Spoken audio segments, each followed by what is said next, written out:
Assalamualaikum warahmatullahi wabarakatuh.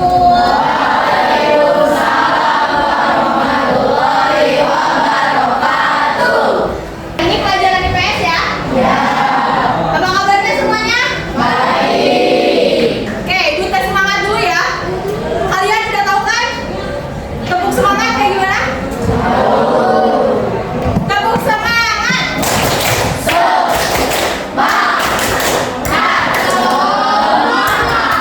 Oke, ada yang nama suka? Aryan sama Julia. Aryan sama Julia. Nama? Oke, kalau ini siapa yang masuk? Nafa, Kaukares sama Cantika. Oh, kenapa? Sakit apa? Panas sih, banyak poin. Oke, sebelum pembelajaran dilihat dulu ya mejanya, kebersihannya, kokangnya masih ada sampah atau enggak? Ada sampah di bawah ke bawah.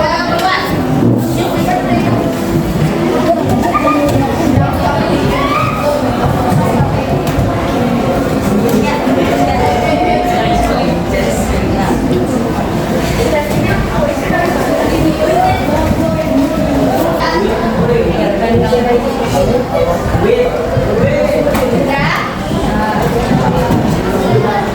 Lainnya siapa? Oke. Stop. Pimpin Pin.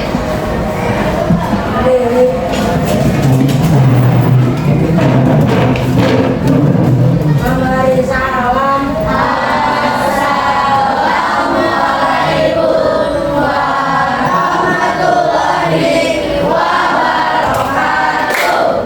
Oke. Sebelum pembelajaran kita nyanyi Indonesia Raya dulu ya. Nyanyikan lagu Indonesia Raya.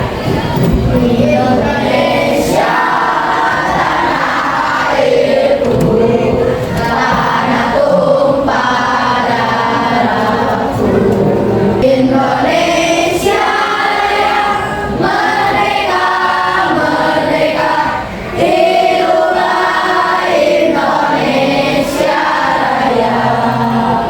Silakan duduk. Kayaknya boleh dipimpin doanya terlebih dahulu ya. Siap. Sebelum kita belajar, mari kita berdoa. Berdoa dimulai.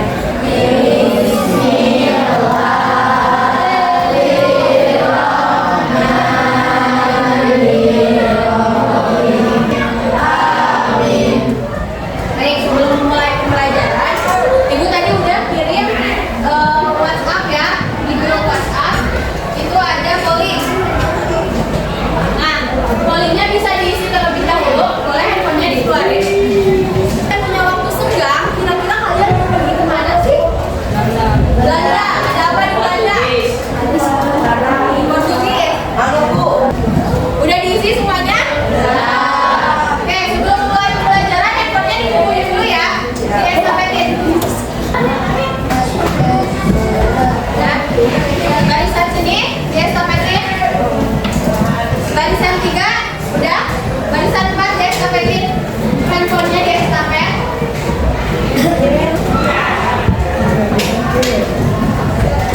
Minggu lalu IPS belajar apa? Tentang keragaman sosial budaya di masyarakat yang terdiri dari pengaruh faktor geografis yang mempengaruhi budaya dan keragaman budaya. Nah, keragaman budaya. Keragaman budaya di Indonesia itu sangat banyak ya. Mulai dari suku, bahasa, terus apa lagi? Ras, agama, budaya. Ya, itu Indonesia itu sangat kaya akan keragamannya. Nah, hari ini kita bakal belajar tentang sejarah lokal, nyambung dari keragaman budaya kemarin. Nah, sejarah lokal. Kira-kira kalian tahu nggak sih sejarah di Indonesia? Tahu? Ada sejarah apa aja di Indonesia? Sejarah pembentukan suatu daerah. Sejarah pembentukan suatu daerah. Kalau sejarah besarnya tuh, Romusa, Rodi. Sejarah apa? Penyerangan zaman Jepang dan Belanda. Oke,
perjalanan hidup Sultan Hukuk, di mana Journey of Life of Sultan Hukuk. Ya, yang pertama itu pada tahun 1738 Sultan Hukuk dilahirkan. Nah, pada tahun 1780 melarikan diri ke Selat Timur untuk menghindari kerajaan Belanda. Sampai pada tahun 95 dinyatakan oleh pemerintah Indonesia bahwa Sultan Hukuk sebagai pahlawan nasional. Selanjutnya, nah Sultan Hukuk merupakan persatuan multikultural Maluku dan Papua. Nah pada tahun 1780 tadi seluruh daerah Maluku itu melibatkan Papua melalui pergolakan, di mana dalam pergantian tahta kerajaan Tidore, tokoh ini mempunyai peran sentral adalah Sultan Hukuk bersama Kamaluddin adiknya. Nah jadi pergolakan pada tahun itu sangat bergejolak ya tentang perebutan tahta. Nah setelah Sultan Gajira meninggal pada April di Belanda mempunyai gagasan untuk menjadikan Tidore sebagai salah satu wilayah kekuasaannya. Nah maka alam ini kemudian diangkat oleh Belanda sebagai Sultan di Tidore. Nah namun pada hari pada etnisnya Kamaluddin ini dia paling terkenal dari Sultan Hukuk. Nah selanjutnya ada Ratu Kalinyamat. Ratu ini dari Maluku. Nah di mana dia merupakan putri ketiga dari Sultan Pontianak. Nah nama kecil Ratu Kalinyamat siapa? Ratna Kencana. Gelar Kalinyamat, kenapa dia disebut Kalinyamat? Coba. Setelah menikah dengan Raden Toyib, baru dia memperoleh gelar Kalinyamat. Ada Arya Panangsang atau anak Seda Ikokan, di mana cemburu atas pengangkatan Sultan dari Tirawata. Yang akhirnya dibunuh oleh Arya Panangsang karena Arya Panangsang merasa panas dan ingin membalas dendamkan kepadanya, di mana rasa panas Arya Panangsang ini menimbul emosi yang sangat kuat sehingga terjadilah pembunuhan. Nah, di mana Sultan Haidir dan Ratu Kalinyamat ini pergi ke Kudus untuk memperjuangkan keadilan kepada Sunan Kudus. Nah, ketika pulang, Haidir juga dibunuh oleh Arya siapa? Arya Panangsang. Nah, Ratu Kalinyamat ini pergi dan tetaplah di Gunung Danaraja. Nah, berjanji ketika kembali memberikan seluruh kekayaannya jika dia berhasil membunuh Arya Panangsang, karena Arya Panangsang sendiri tadi udah membunuh beberapa tokoh penting. Nah, Arya Panangsang itu dikalahkan oleh Sultan Hadiwijaya dengan kedudukan di Pemenangan, di Juruk Matani, di Panjawi dan Danang Surawijaya. 1449 tokoh penting yang berpengaruh di masa Islam Jawa dan dipati adalah Jepara dan Demak, di mana di Jepara berkembang pesat dalam bidang apa? Pelayaran dan perdagangan. Selain itu, Ratu Kalinyamat juga melakukan kerjasama dengan daerah lain, di mana ketika dagang menerapkan sistem komenda. Nah, Jepara waktu itu berhasil mengekspor beras, gula, kelapa, palawija dan lain-lain. Peningkatan perekonomian di sana juga semakin maju karena adanya tadi perkembangan dari sistem pelayaran dan perdagangan. Nah, Sultan Alauddin Mulia di sini juga membantu Ratu Kalinyamat untuk melakukan kerjasama untuk menyerang Portugis dan mengirimkan berapa? 300 kapal dan 15.000 prajurit. Kebayang nggak? 15.000 prajurit gimana? Di kelas ini aja ada berapa orang? 36, ini udah banyak banget ya, apalagi 15.000. Akan tetapi dari 15.000 prajurit dan 300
jalur ya udahlah di sini aja karena di sini udah rame.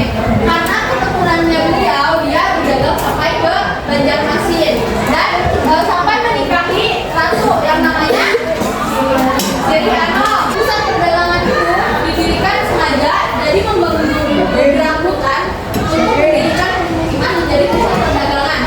Nah, akan tetapi rumornya pada zaman dahulu itu tempat itu dihuni oleh makhluk halus. Nah, yang mana terbentuknya nama Pontianak karena waktu zaman dulu rumornya itu banyak makhluk halus. Nah, Pontianak ini akan tetapi meskipun banyak rumor makhluk halus, akan tetapi membawa keberuntungan bagi pusat perdagangan yang sejak. Jadi perdagangan di sana itu jalan sampai terbentuknya pemukiman. Karena juga ini dia menguasai kekayaan dari Indonesia. Kekayaan Indonesia banyak banget kan waktu zaman dulu, terutama apa? Berlian, rempah-rempah ya. Terus sarang burung, lada, rotan. Banyak banget ya waktu zaman dulu. Mungkin cukup sekian yang Ibu dapat sampaikan mengenai sejarah lokal. Sebelumnya ada yang mau ditanyakan atau ada yang mau ngasih kesimpulan dari materi yang tadi? Boleh? Namanya siapa tadi? Quinta. Benar ya apa yang disebut Quinta? Jadi Belanda masuk ke Indonesia itu ada niat tertentu untuk melihat kekayaan Indonesia yang sangat kaya. Nah, selain Quinta, ada lagi ya yang mau ngasih kesimpulan? Boleh sebutkan namanya siapa? Cynthia. Apa yang kamu dapat sih dari materi yang dijelasin? Betul ya, tadi juga Belanda bukan hanya untuk mengambil kekayaannya saja, tapi juga mengeksploitasi hutan. Yang tadi juga ingin membagak juga daerah Pontianak. Terus selain tadi rempah-rempah, tadi juga dijelasin oleh Ibu itu ada Belanda pengen emas, berlian, menguasai pasar dagang dari Indonesia sendiri. Ada yang mau bertanya nggak? Atau ada yang masih belum paham nih sama materinya? Boleh sebutkan namanya siapa? Nopal.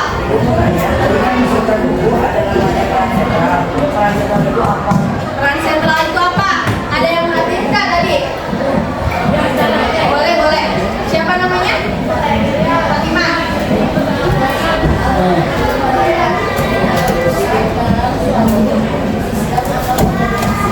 Nah, betul ya. Jadi peran sentral itu Nopal, dia menjadi pusat penentu sebuah keputusan, akan tetapi peran sentral sendiri itu bisa berbeda-beda arti. Jadi peran sentral itu biasanya dipakai oleh sebuah organisasi untuk mengambil sebuah keputusan yang besar. Nah, faktor dari peran sentral sendiri juga banyak, dia menjadi pendorong atau penguasa di sebuah organisasi tersebut. Ada lagi nggak? Ya, namanya siapa? Nah, sistem komenda. Ada yang tahu nggak sistem komenda itu apa? Sistem komenda itu jadi para raja atau penguasa di daerah Maluku itu mempunyai wakil-wakil tersebut yang mana fungsinya untuk menanam modal. Jadi menanam modal ke pasar dagang, ke kapal-kapal di dalam maupun di luar negeri. Jadi supaya dia ikut untuk perdagangan tersebut. Gimana Kenan? Bisa dipahami? Oke, untuk Ibu membagikan LKPD ini, kalian duduk berkelompok sesuai jawaban yang tadi, polling WhatsApp tadi. So, ada 4 kelompok. Sekarang kalian tunjuk 1 orang buat jadi leader di kelompok kalian. Leadernya lagi satu. Jadi di sini ada 2 LKPD yang berbeda. Yang pertama ada LKPD tentang istilah. Yang kedua ada LKPD hilir pajur, di mana kalian harus mencari kata yang sudah disediakan. Nah, peraturannya nanti setelah dibagikan ke perwakilan kelompok kalian, kalian boleh mengisi LKPD-nya setelah Ibu perintah, oke? Nah,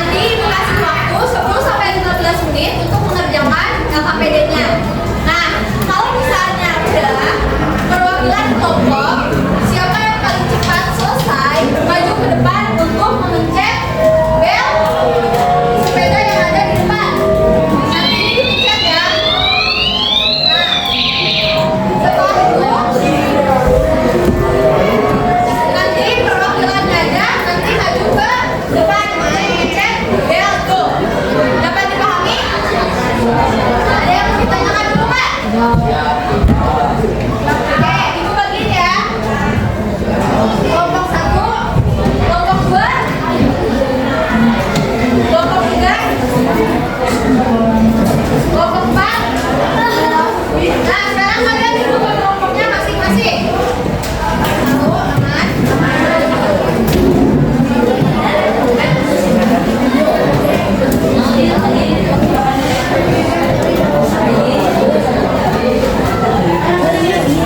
Kelompok 3, aman.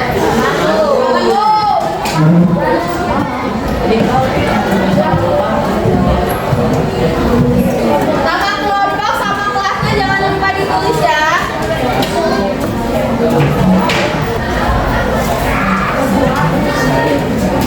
Ada kesulitan? Kalau ada kesulitan angkat tangan ya.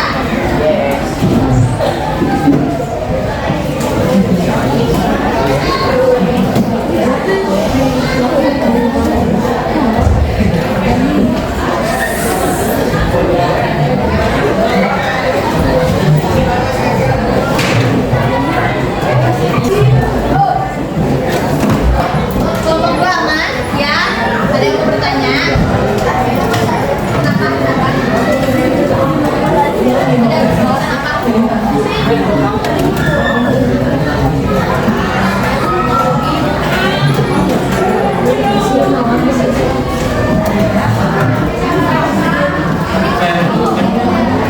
Ada diskusi. Nanti untuk penilaiannya itu yang pertama ada pengetahuan, di mana satu poinnya itu satu nomornya itu poinnya 10. Itu ada 10 soal setiap LKPD-nya. Jadi kalau benar semua nilainya 100 ya. Selain pengetahuan, itu juga menghadap gimana kalian ketika berpikir.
Habis di cross check lagi jawabannya ya.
Terus apa materi apa yang kalian dapat dari pelajaran hari ini?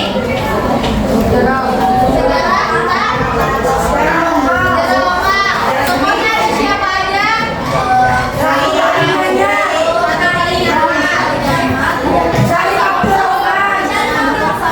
Disari Abdul. Terus Sultan Syukur. Ada apa? Ada apa? Ayo coba Lukman diulang lagi. Lukman ada siapa aja? Tokoh sejarah lokal yang ada di Indonesia. Yang pertama Sultan Buku, yang kedua Syarif. Abdurrahman, Oke, coba diulang Ijam. Sultan Buku. Satu kalinya. Betul. Kepala Hayati.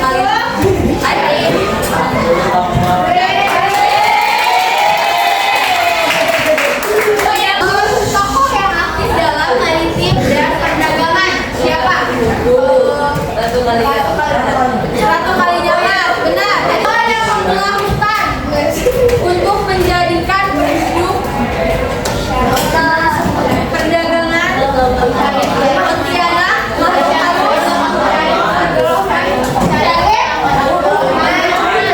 apa yang kalian dapat? Identitas Indonesia. Apa lagi? Sebelah sini. Apa yang kalian dapat dari pelajaran tadi? Selain keberanian. tahu nama tokoh. Bukan, kalau tahu nama tokoh. Keteguhan dari setiap tokoh untuk melawan dendam yang mempertahankan identitas.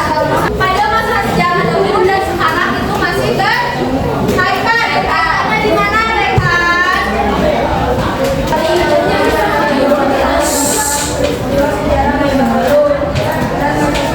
Kenapa?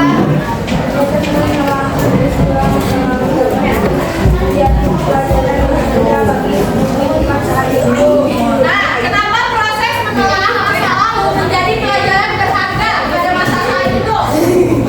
Contohnya tadi pembentukan Pontianak. Kalau misalnya hutan nggak dibuka, perdagangan di sana akan mati, nggak akan berkembang kayak sekarang. Meskipun Pontianak tadi rumornya banyak makhluk. Terus apa lagi? Selain keberanian, keteguhan para tokoh. Kehebatan, hebat, semua tokoh itu hebat. Terus kepemimpinannya yang tadi berhubungan sama jawabannya dari Rehan, di mana sejarah masa lalu itu masih berhubungan sama sejarah sekarang. Nah, yang utama itu menghargai, oke? Apa yang paling utama? Menghargai dan para pahlawan. Kalau misalnya tadi Syarif Abdurrahman tidak mengubur hutan, Pontianak pun tidak akan ada. Kalau misalnya Laksamana Kepala Hayati tidak membuat maritim atau tim perang, mungkin maritim di Indonesia juga nggak akan maju karena sejarah dulu sama sekarang itu saling berbeda.